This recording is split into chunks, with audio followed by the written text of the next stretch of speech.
Hey world, welcome back to Nerdy Keith. So, did you see my latest tweet? Oh, I mean a toot, or I mean maybe a skeet? Let's talk about social media.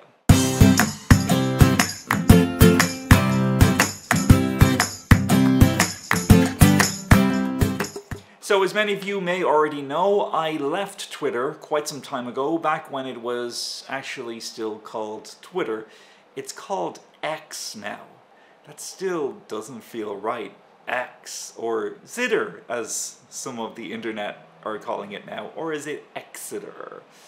Exeter probably sounds more about right, but whatever one may want to call it, one thing we can be sure about is that a lot of the internet is not really loving it these days. So today I'm not going to go into the whole ethics to why one should leave Twitter or why I left Twitter from an ethical point of view. I've already discussed that in a previous video over on Keith's Universe. But also there are some user functionality issues with Twitter. Having to pay for many of the features for one, such as some very vital security features. For example, you cannot have two-factor authentication without paying for Twitter Blue or X Premium or whatever it happens to be called at this moment. So the fact that you need a subscription to have access to that basic security feature kind of seems crazy to me. You are also limited to the amount of tweets you can view in a day. You cannot message certain individuals who have verification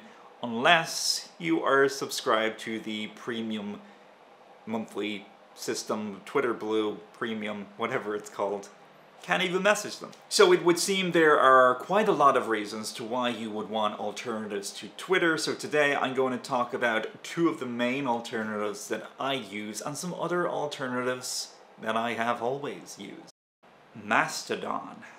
So Mastodon for the most part, it functions very similar to Twitter with the exception that it is a decentralized, federated social network. And I will explain a little more about that in just a minute. Firstly, on Mastodon you have a much more extensive character limit. On the instance that I am on, mstdn.social, the limit is 500 characters, which in my opinion is the perfect character cap. It is the perfect amount of characters for microblogging. You can in fact edit your posts on Mastodon, and by the way, your posts on Mastodon are referred to as toots within the Mastodon community. The community also puts a very strong focus on the usage of alt text in any images that you are uploading within your toots. This is mostly for the benefit for those who are visually impaired. I think it is very cool and very commendable for the Mastodon community to be mindful towards those who do have this ability. There are no ads on Mastodon. Everything is funded by either purchasing things from their merch store or by supporting your local instance by donating to them every month to show your support. So as I said earlier in this video, Mastodon is a federated social network. It works via a collection of servers or instances. So in a sense, it kind of works like an email client. For example, I use the Apple Mail client on my computer for accessing and sending emails. But I don't only have to use iCloud within that email server. I can use Hotmail, I can use Gmail, I can use Yahoo Mail if I so wish. I can use pretty much any email service within that client. And each and every one of them will be able to communicate with each other. So Mastodon operates in a very similar fashion. We have individual Mastodon instances that can all communicate with each other. Mastodon.social is the most popular instance. Then we have other instances such as mstdn.social, which is the instance I use. It should be noted that each server has its own unique URL when accessing Mastodon on the web. But if you are accessing Mastodon via either of the mobile apps, you simply select your server, to log in or to sign up, and once you're logged in, you stay logged in until you log out, and then you can just simply use Mastodon as you would any other social network. So getting on the servers themselves can cause some confusion. Some new users are selecting smaller servers, which will in turn require admin approval before they can gain access to that server. The problem with that is these are usually independently run as a hobby by usually just one person. And it can take quite a while in some cases for them to get around to granting you access to their particular server. Some of these niche servers may have some very obscure requirements, rules, and community guidelines in order to gain access to their particular server. My advice would be just go with the more popular servers such as Mastodon.social or mstdn.social. The more popular servers, they tend to automatically send you a verification link via email, so you instantly get access to Mastodon and their server. They also tend to not have these crazy requirements in order to gain access to their server in the first place, and you won't be waiting months on end in order to gain access to that server, or basically be denied from accessing the server in the first place. So if you join a more generalized and popular instance, you can still communicate with other users who are on other instances. There may be a minority of some instances that may restrict how other users communicate with other instances. I've personally never experienced this, so I would say it's pretty safe to assume that that is very rare. In regards to generating content on your timeline in Mastodon, you really need to follow other users who share common interests to you.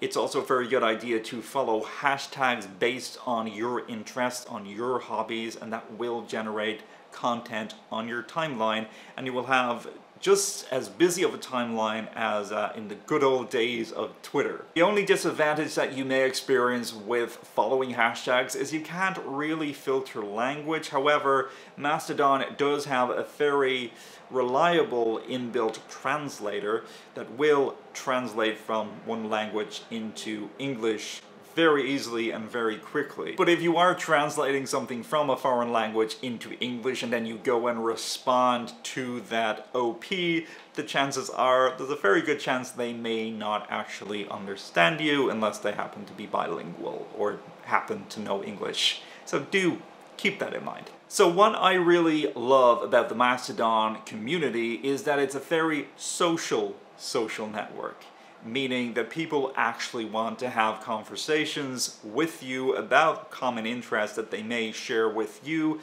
People are not very often coming at you for a debate. It is an honest conversation amongst several users about stuff that they want to talk about, stuff that they are interested in. For example, I've personally chatted with a lot of other vegans and Star Trek fans on Mastodon. We've had some great conversations. So there is a real sense of community there, and that's why I choose to remain on Mastodon. In terms of UI, there are some issues, I will admit. In regards to the iOS app for Mastodon, I am pretty happy with it. It is very clean, crisp, simple, user-friendly. No problems with it at all. There's some really great third-party alternatives that you can use. There's quite a lot of them actually. Just check out the app stores on Google Play or iOS and you'll see them. They're pretty cool. Ice Cube, I believe it's called, is one of the better ones, and you really should check that out. The UI for iPad, and I assume it's possibly a very similar design for Android tablets. It does look quite outdated, especially the icons on the side. I'm not a huge fan of it, and personally, I do think that they should consider refurbishing it sometime in the future, hopefully the near future. Now, when it comes to the web UI, the default setting is very similar to the iPad. It is very outdated. However, you can change the UI. There's like basically themes in the preferences of Mastodon, and you can there's a variety of different color schemes that you can choose. The appearance theme that I personally use is called Elephant Light. It has a little bit of a Twitter-esque look to it. The icons look a lot more modern, a lot more contemporary, and it just feels like a modern social network when you have this appearance theme activated. It looks much better than the default theme, which is very outdated in my opinion, but I am ever so glad that you can at least change things up a little bit. And it looks pretty nice, actually. It looks pretty good. The only real main issue that I have on Mastodon, and I believe they are improving upon it, is the search functionality. It doesn't quite have the same flow to Twitter and Bluesky, which we're going to get to in a moment. All in all, it's a solid social network, and it's a pretty damn good alternative to Twitter. Bluesky, or Bluesky Social. So Bluesky, we have to talk about Bluesky. When I first heard about Bluesky, I wasn't really sure if I was going to join at all in the first place. It was previously connected with Twitter via a project started by their former CEO, Jack Dorsey. But now it is no longer connected with Twitter, and it is completely 100% independent. Contrary to what many have thought, Dorsey is actually not the CEO of Bluesky. However, he is a board member for Bluesky. The CEO of Bluesky is actually Jay Graber. Please do forgive me if I've absolutely butchered that pronunciation. But for the purpose of this video, I am much more interested in the usability and the community of Bluesky. At the moment, Bluesky, or Bluesky Social, is in beta testing. It is by invitation only, so only a certain portion of the public have access to Bluesky via an invitation code sent to their email. At present, there are two methods to gaining access to Bluesky. Either you know a friend who is already on Bluesky and they can give you an invitation code in order for you to gain access. Bluesky are, at the moment, offering their existing users invitation codes on a monthly basis, and in some cases a 2-weekly basis. So that's one of the ways that you can gain access. The other way, a more common way, is to go to the Bluesky app via any of the app stores, or you can go directly to the website for Bluesky. And you can request to be put on the waiting list. For me, it took about 2 months, but I eventually got my invitation code directly to my email, and I got the pleasure and the privilege to try out Bluesky Social, and I'm so glad that I did, because I'm kind of loving it. I'm kind of loving Bluesky. I'm not sure whether I like Bluesky or Mastodon more. At the moment, I'm pretty happy to use both. So first of all, the UI for Bluesky is so Twitter. It is so very similar to Twitter. It's got a very Twitter feel about it. However, I was disappointed to realize that Bluesky has a character cap of a mere 300 characters. In my opinion, that's just too limited. That is far too limited. I think they really need to take the lead from Mastodon on this one, or my particular server of Mastodon, and up that to 500 characters.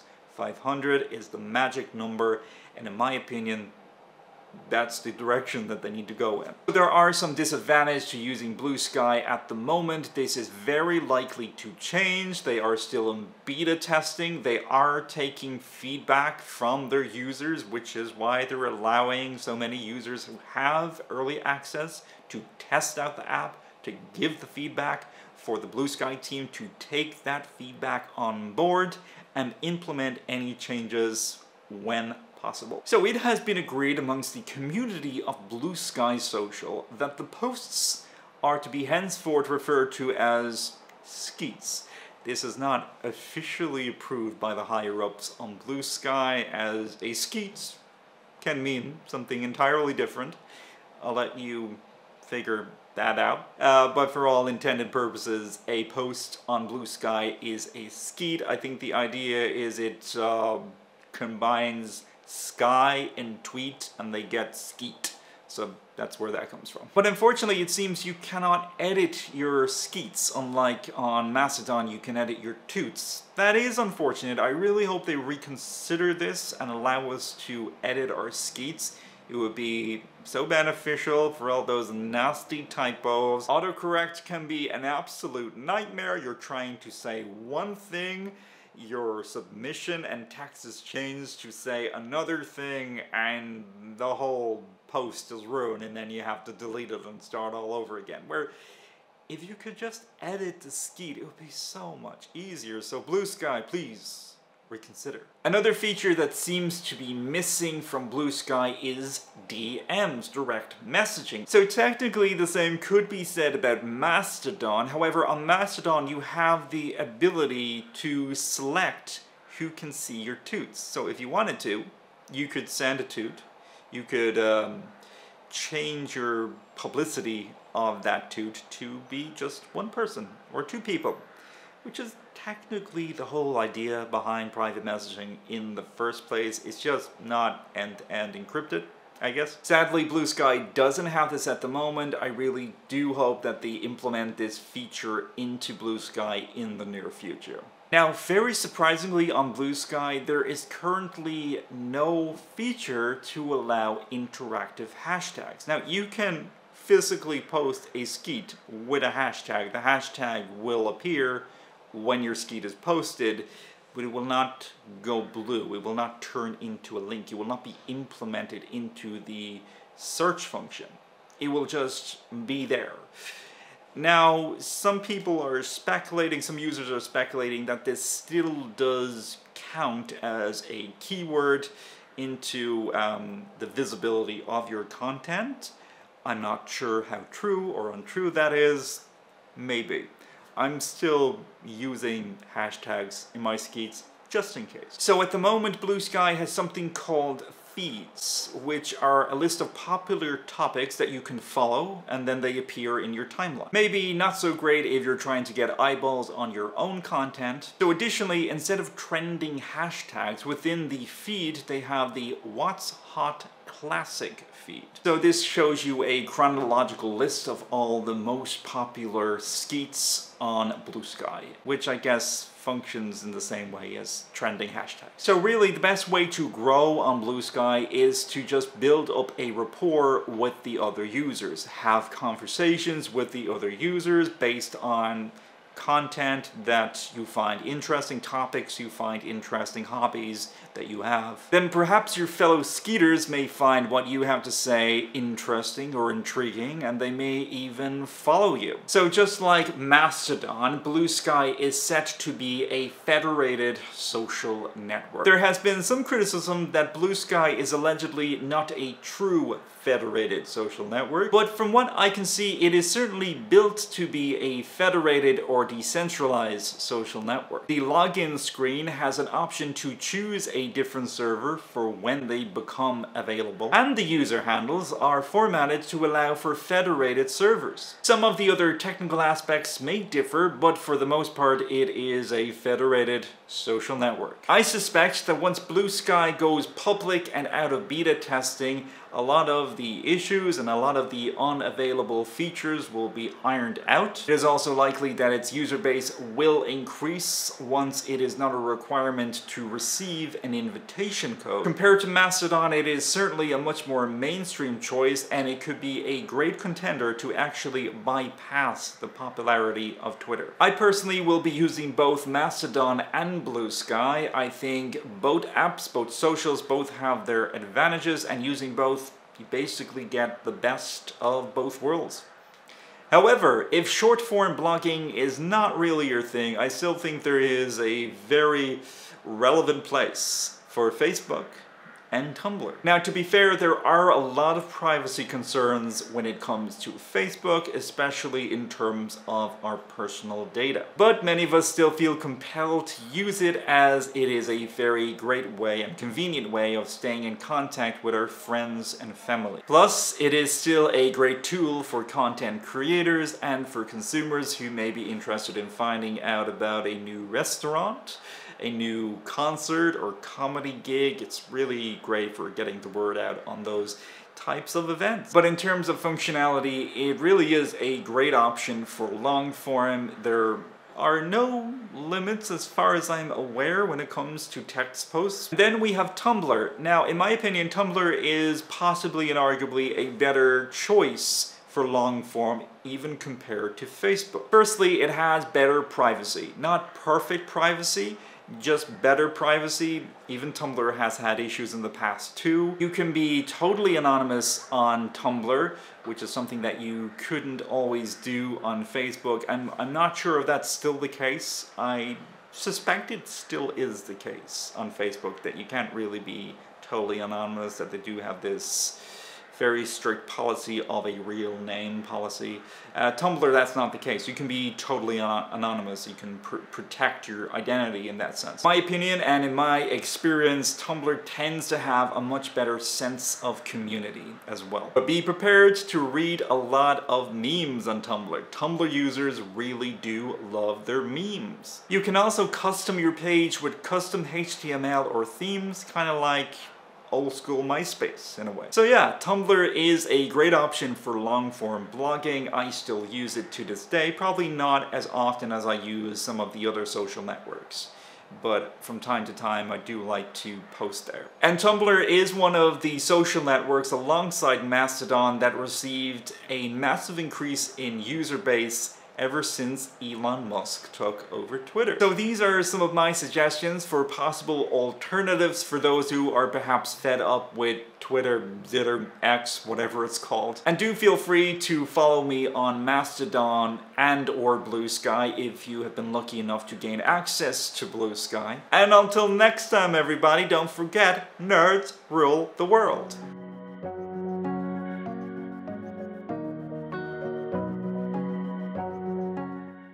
Hey everyone, thank you so much for watching. Please feel free to check out some of my previous videos, and also feel free to follow me on my social media, including Mastodon and Bluesky.